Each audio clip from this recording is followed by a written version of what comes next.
Bismillah, Assalamualaikum. Saya Nurul Syazwani, wakil daripada kumpulan 3, ingin membentangkan tajuk laporan iaitu Dilema Masa Depan Miskin Bandar. Pengenalan, kehidupan di bandar semakin mencabar. Sebahagian besar daripada warga kota hilang mata pencarian ketika wabak COVID-19 melanda negara Malaysia. Pihak Kementerian Wilayah Persekutuan telah mengenal pasti ketua isi rumah daripada kalangan warga kota yang berada di bawah paras kemiskinan dan menganggarkan jumlah mereka hampir mencecah 30,000. Maka ini menyebabkan berlakunya jurang perbezaan yang besar antara golongan kaya dan golongan miskin. Hampir semua negara menghadapi masalah ini, sama ada negara yang maju, kehadapan atau negara yang dikategorikan sebagai mundur, sehingga mendesak pihak kerajaan untuk melakukan sesuatu bagi merapatkan kembali jurang perbezaan antara dua golongan ini. Perkara ini harus dipandang serius oleh pihak kerajaan dan badan-badan lain yang bertanggungjawab dalam isu ini, kerana jurang antara dua golongan ini boleh mengundang pemberontakan dalam kalangan masyarakat seperti yang telah berlaku di luar negara dan akhirnya berlaku rusuhan dan perang saudara. Objektif kajian yang pertama, mengenal pasti faktor yang mendorong kepada kemiskinan bandar. Kedua, menyarankan langkah-langkah yang efektif untuk membasmi kemiskinan bandar. Yang ketiga, mengenali dan mempelajari sistem atau cara yang digunakan pakai oleh negara luar. Seterusnya, permasalahan kajian. Yang pertama, masalah yang dibelenggu oleh penduduk miskin bandar. Malaysia merupakan di antara negara yang masih mempunyai rakyat telah tergolong dalam kalangan miskin di bandar. Terdapat pelbagai faktor yang menjadikan mereka dalam keadaan demikian, antaranya adalah kemerosotan ekonomi yang menyebabkan mereka tidak mampu untuk menyara diri dan ahli keluarga. Yang kedua, kesukaran dalam menyelesaikan masalah setiap penduduk yang semakin meningkat. Tinggal di bandar bermakna hidup dalam ekonomi kewangan di mana wang ringgit tunai perlu dijana untuk hidup. Ini menyebabkan golongan miskin perlu melibatkan diri dalam pasaran pekerjaan. Yang ketiga, teknologi negara Malaysia yang tidak setanding dengan negara maju yang lain. Tidak dinafikan bahawa negara Malaysia telah membangun jika dibandingkan dengan zaman dahulu. Ini terbukti apabila kita imbas kembali sejarah semasa Perang Dunia. Pengeluaran pendapatan dan taraf hidup yang rendah di negara dunia ketiga sering dikaitkan dengan amalan teknologi yang lebih bercorak tradisional atau sederhana. Walaupun begitu, negara Malaysia belum mencapai tahap yang setanding dengan negara saing di luar sana dari sudut teknologi dalam menjadikan negara bebas dari isu miskin bandar. Metodologi kajian.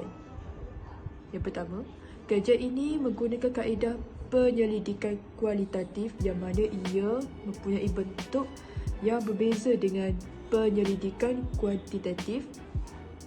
Kaedah ini digunakan bagi mengenal pasti faktor yang mendorong kepada kemiskinan bandar. Kadar inflasi yang tinggi akan menjurus kepada pemberhentian pekerja sebagai langkah berjaga dan penjimatan oleh majikan.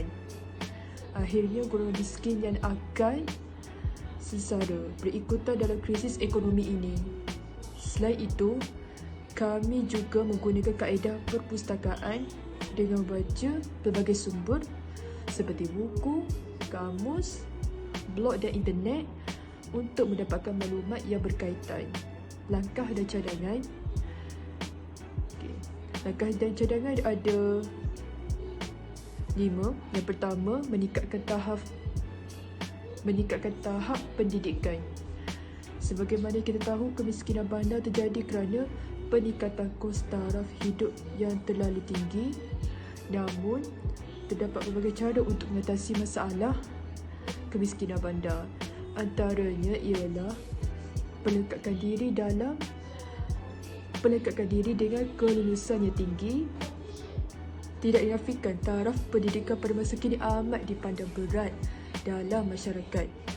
Taraf pendidikan yang tinggi adalah salah satu langkah yang perlu diambil untuk menempatkan diri dalam sektor pekerjaan. Pendidikan adalah jalan yang ditempuh oleh seseorang untuk mendapatkan kehidupan yang lebih baik dan mengubah status sosial yang lebih tinggi.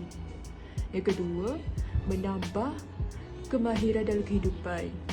Selain meletakkan diri dengan pendidikan secara formal, kita juga perlu memiliki kemahiran-kemahiran tertentu. Pada masa kini, terdapat banyak institusi yang diwujudkan dengan tujuan untuk melahirkan belia bumi putera yang berkemahiran dalam pelbagai bidang teknikal dan kemahiran bagi melayakkan mereka berkhidmat dalam sektor perdagangan, perusahaan dan perindustrian, di samping mewujudkan bakal-bakal usahawan. Yang ketiga, kerjasama pihak Kementerian Wilayah Persekutuan dan Kesejahteraan Bandar. Dalam mengatasi masalah ini, pihak kerajaan telah menubuhkan satu kementerian yang berperanan dalam memperkukuhkan dan memperluaskan program pembasmian kemiskinan bandar. Sebagai contoh, di Malaysia, Kementerian Wilayah Persekutuan dan Kesejahteraan Bandar ialah satu kementerian yang ditubuhkan untuk menyediakan satu pelan tindakan komprehensif dan melaksanakan program yang bersesuaian untuk menangani masalah kemiskinan bandar di seluruh negara. Kementerian ini bersama beberapa agensi lain turut mengadakan pelbagai program untuk membantu masyarakat bandar dalam usaha untuk meningkatkan pendapatan bagi melaksanakan pembasmian kemiskinan. Mengadakan program Karnival Kerjaya. Program Karnival Kerjaya juga sering diadakan sebagai salah satu langkah untuk mengatasi masalah kemiskinan bandar. Karnival ini dianjurkan oleh pihak kerajaan adalah bertujuan untuk memberi peluang kepada mereka yang belum mendapat pekerjaan atau yang telah bekerja. Kesimpulannya, sesungguhnya kemiskinan merupakan satu masalah sosial yang patut ditangani oleh semua pihak. Ini kerana ia merupakan tanggungjawab sosial yang membebani semua pihak untuk diselesaikan. Kemiskinan merupakan satu masalah yang serius dan ia berkait rapat dengan masalah-masalah yang lain seperti yang disebutkan sebahagiannya di atas.